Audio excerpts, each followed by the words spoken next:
被儿女嫌弃赶出家门，只能住进漏雨祖屋。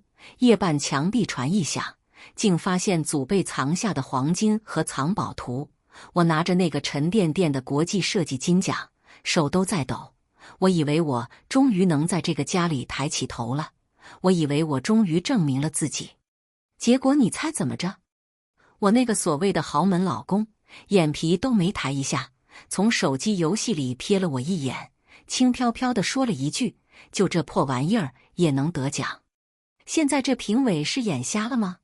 话音刚落，我婆婆嗑着瓜子，把壳呸的一声吐在我脚边，翻着白眼说：“就是一天到晚瞎折腾，正事不干，连个蛋都下不出来的鸡，还好意思拿个破奖杯回来显摆。”那一刻，我脑子里嗡的一声，世界都安静了。我好像才终于明白，我林小雨在这个金碧辉煌的家里到底算个什么东西。时间倒回到3年前，我带着对爱情最美好的憧憬，嫁给了张浩。人人都说我命好，攀上了高枝，嫁进了豪门。那时候我也天真的以为，我嫁的是爱情，不是他家的钱。可我万万没想到，这场婚姻就是我噩梦的开始。结婚第2天，我的工资卡就被张浩收走了。他当时搂着我的肩膀，笑得特别温柔。他说：“小雨，咱们都是一家人了，家里开销大，你那点工资还不够塞牙缝的。卡放我这，我统一规划，你想要什么，跟老公说，老公给你买。”我当时傻啊，觉得他说的有道理，夫妻嘛，不分彼此。于是我乖乖交了卡。结果呢？我成了这个家里唯一一个身无分文的人。我想买支口红，得看他脸色。我想给爸妈买点营养品，他会说：“又买？你爸妈是要罐子吗？”我甚至想喝杯奶茶，都得小心翼翼地问他要钱。而我那个婆婆更是把我当成了免费的保姆，还是那种可以随意打骂的出气筒。她每天翘着2郎腿坐在沙发上看电视，嗑瓜子，吃水果，然后把垃圾扔得满地都是。她会指着我的鼻子说：“小雨，地脏了，拖一下。小雨，厕所该刷了。小雨，我这件真丝的衣服你得手洗，不能用洗衣机，洗坏了你赔得起吗？”我跟张浩抱怨，我说：“你妈太过分了。”他怎么说？他一脸不耐烦：“我妈年纪大了，说你2句怎么了？你是儿媳妇，伺候婆婆不是天经地义的吗？别人家的儿媳妇都这么过来的，怎么就你这么矫情？天经地义？我28年，我爸妈都没让我刷过一次碗。我学设计，熬夜画图，我靠自己的本事吃饭，我凭什么要在这里受这种鸟气？可我忍了。为了那可笑的爱情，为了那个所谓的家，我把所有的委屈都咽进了肚子里。我是一名平面设计师，那是我唯一的骄傲，是我在这窒息的生活里唯一的呼吸窗口。我常常在他们都睡了之后，在那个小小的书房里，一笔一画地勾勒我的梦想。可是他们连我这最后一点尊严都不愿意给我。我记得有一次，我接了一个特别重要的单子，客户要求很高，我熬了3个通宵，画了10几版草图，终于有了一点眉目。那天晚上，我把画好的图纸小心翼翼地铺在桌子上，想最后再完善一下细节。我婆婆走进来，端着一杯热茶，一边走一边说：“哎，我说你天天画这些有什么用？能当饭吃还是能当钱花？”她走到我桌边，一个没拿稳，滚烫的茶水哗的一声就全洒在了我的图纸上。那是我熬了3个通宵的心血啊！墨迹瞬间晕开，纸张也皱成了一团。我当时心疼的都快碎了，眼泪在眼眶里打转。我抬头看着他，希望他能说一句对不起。结果他呢？他把杯子重重地往桌上一放，反而理直气壮地冲我嚷嚷：“你看什么看？不就是几张破纸吗？”我还没说你这桌子乱七八糟的，挡我路了呢。再说了，这茶水洒了，你赶紧擦啊，渗到我这红木桌子里，你赔得起吗？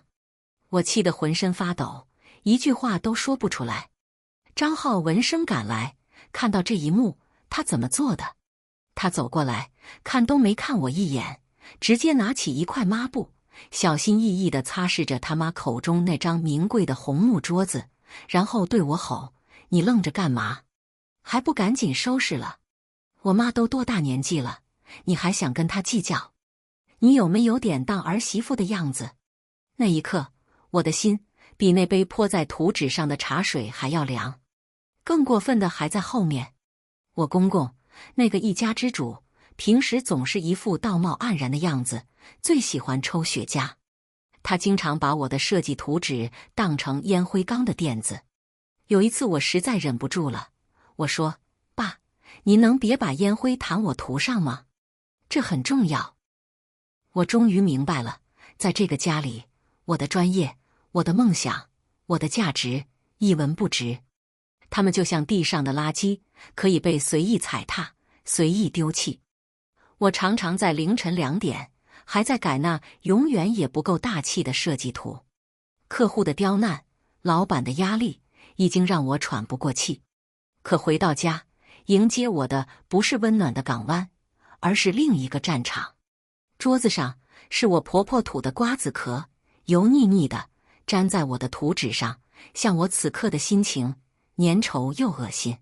空气里是我公公抽完雪茄留下的呛人味道，而我的丈夫，那个曾经许诺要爱我一辈子的男人，早已在主卧里鼾声如雷。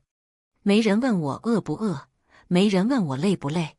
窗外的雨一滴一滴地砸在玻璃上，吧嗒吧嗒，像我的眼泪，无声无息地掉下来，砸在冰冷的地板上，碎了就没了。没人在乎。我以为这样的日子会一直持续下去，直到我被彻底磨平棱角，变成一个他们眼中合格的儿媳妇。直到那天，我获奖了。那是一个国际上很有分量的设计大奖，我的作品从全球几千份稿件里脱颖而出，拿了金奖。当我收到邮件的那一刻，我激动得差点跳起来。我觉得这是我人生的一个高光时刻，是我对我所有坚持和努力的最好回报。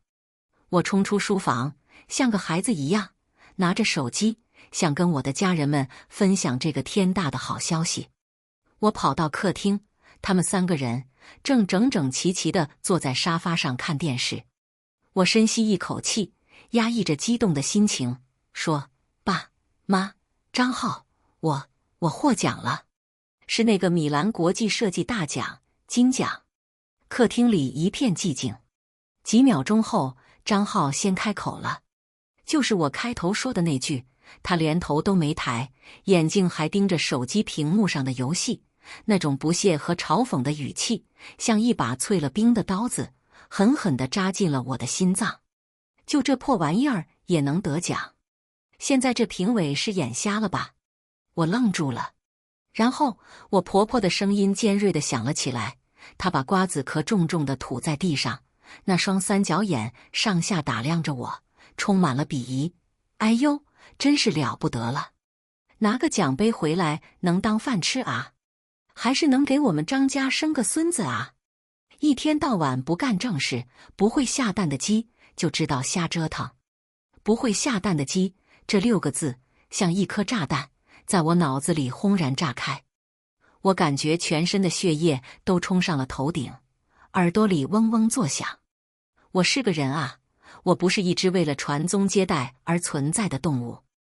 我还没从这句恶毒的诅咒中缓过神来，我公公，那个一家之主，放下了手里的报纸，扶了扶眼镜，用一种教训的口吻，慢条斯理地开了口：“小雨啊，不是我说你。女人最大的价值就是家庭。你看看你，结婚都3年了，肚子一点动静都没有，现在又跑去拿什么奖，搞得好像自己多有能耐似的。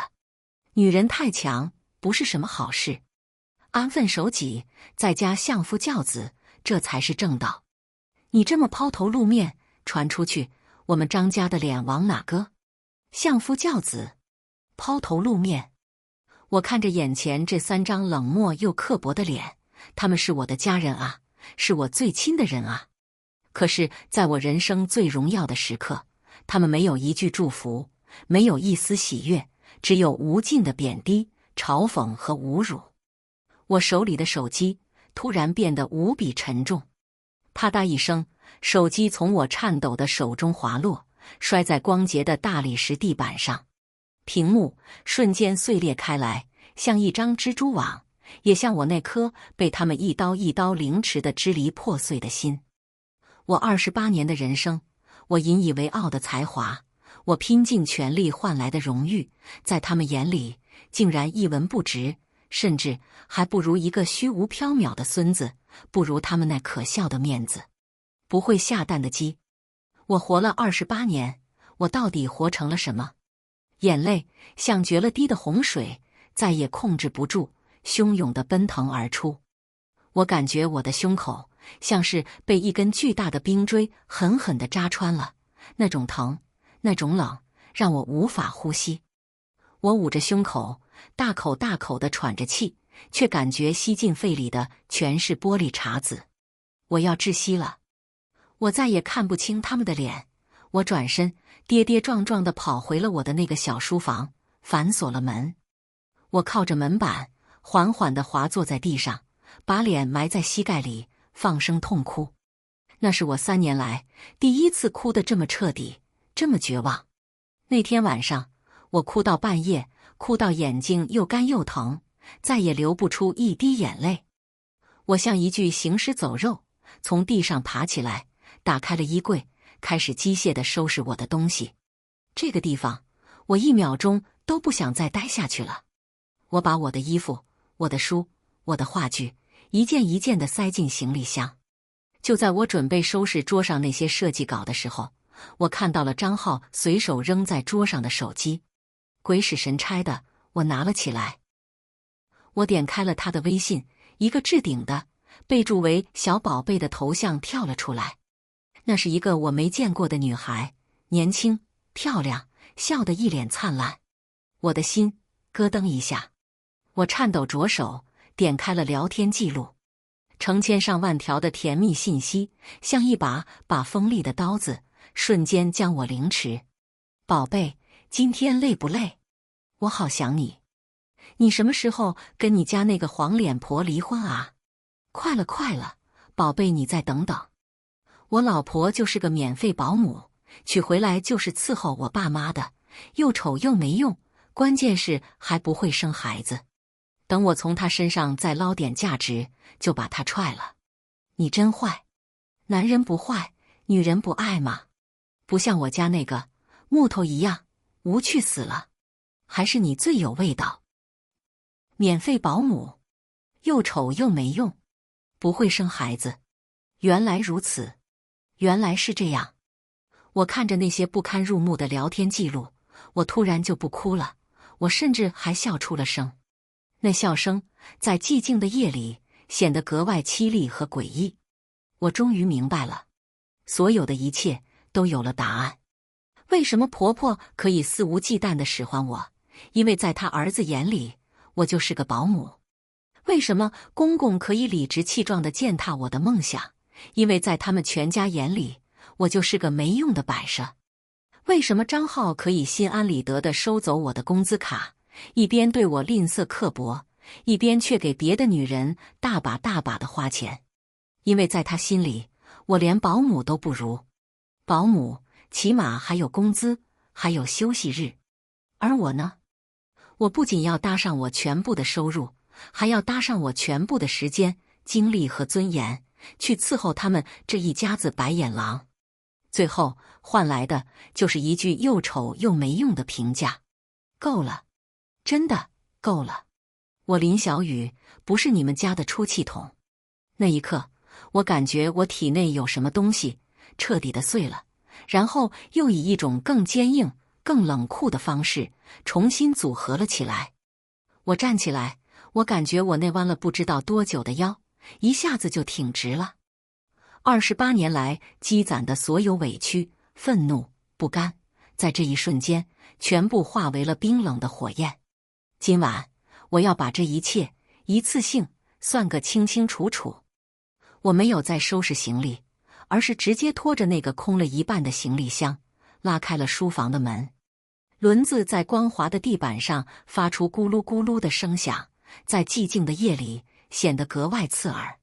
果然，我婆婆的房门吱呀一声打开了。她披着件衣服，睡眼惺忪地走出来，看到我拖着行李箱，立马就炸了毛。你个扫把星，大半夜的不睡觉，拖着个箱子闹什么闹？想死啊你！他那尖酸刻薄的声音再次响彻了整个客厅。放以前，我可能会吓得缩起脖子，赶紧道歉，但今天我没有。我停下脚步，转过身，冷冷地看着他，一字一句地说道：“扫把星，你可能说错了，我不是扫把星，我是在扫走你们家的晦气。”从我离开的这一刻起，我婆婆愣住了。她大概从没见过我这个样子，她指着我的鼻子，气的话都说不利索了。你这个不会下蛋的鸡，你还敢顶嘴了你？我笑了，笑得无比灿烂，也无比冰冷。对，我就是那只不会下蛋的鸡。但你有没有想过，不是我不会下，而是你们这个鸡窝根本就配不上我下的蛋。我顿了顿，看着他那张因为愤怒而扭曲的脸，继续说道：“我不是鸡，我是凤凰，浴火重生的凤凰。是你们这群凡夫俗子，有眼不识金镶玉，把我当成了草鸡。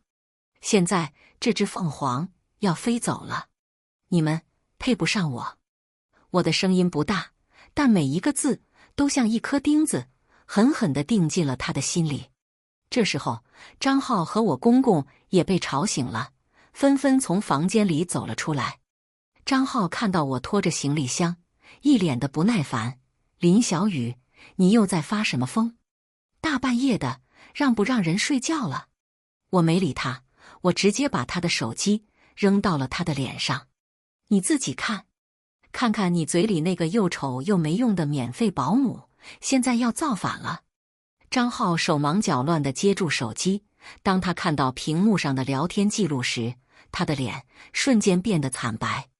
他张了张嘴，想解释什么，却一个字都说不出来。我冷眼看着他，然后转向我那个所谓的公公，那个满口仁义道德的一家之主。还有你，我指着他，别再跟我说什么女人就该相夫教子的屁话。我的价值不需要你来定义，我的人生更轮不到你来指手画脚。你那套封建糟粕，留着给你自己裹脚吧。整个客厅死一般的寂静，他们三个人都被我这突如其来的爆发震得目瞪口呆。我深吸一口气，感觉前所未有的痛快。我走到张浩面前，向他伸出了手。还有，我指了指书房，我所有的设计图、原稿、版权都属于我林小雨个人。你们要是敢动，或者敢拿去卖钱，我保证法庭上见。最后，我的目光从他们每一个人脸上扫过，我的尊严被你们踩在脚下3年了。今天我自己亲手把它捡回来。说完，我不再看他们任何一眼。我拉起我的行李箱，头也不回地走向门口。林小雨，你给我站住！你今天要是敢走出这个门，你以后就别想再回来。张浩在我身后声嘶力竭地吼道。我停下脚步，但没有回头。我只是轻轻地说了一句：“这个门，我今天走出去就没想过再回来。”张浩，我们离婚吧。明天早上9点，民政局门口见。你最好别迟到。我打开门，一股夹杂着雨后清新泥土气息的凉风吹了进来，吹散了屋子里所有的污浊和压抑。我拖着行李箱，一步一步走进了夜色里，没有回头。雨不知道什么时候已经停了，乌云散去，一轮皎洁的月亮挂在天上，清冷的光辉洒满了大地，也照亮了我脚下那条通往新生的路。3个月后，市中心最繁华的写字楼里，小雨设计工作室正式开业了。没有盛大的剪彩仪式，只有几个真心为我好的朋友送来了祝福的花篮。阳光透过巨大的落地窗，洒在我崭新的设计桌上，也洒在我刚刚完成的一份设计稿上，金灿灿的，向我重新燃起的希望。我的才华终于有了可以肆意挥洒的天地。我的名字林小雨不再是谁的妻子，谁的儿媳妇，不再是谁的附属品。我就是我，是客户口中那个才华横溢的林老师。找我做设计的客户排起了长队，我的预约已经排到了半年后。我忙碌但充实，我疲惫但快乐。我终于活成了我自己想要的样子。那天下午，我正在给客户讲解设计理念，手机突然响了。屏幕上跳动的是那个我曾经无比熟悉，现在却无比陌生的名字——张浩。我看着那个名字，嘴角不自觉地勾起一抹淡淡的微笑。我没有丝毫犹豫，直接按下了挂断键，然后拉黑。有些人，有些事，就像我扔进垃圾桶的废稿，不值得再看一眼。有些路，注定只能自己走。虽然孤独，但每一步都踏实，都自由，都充满了阳光。屏幕前的你，如果是林小雨，你会选择原谅他们吗？欢迎在评论区留下你的看法。如果你喜欢这个故事，别忘了点赞关注，我们下期再见。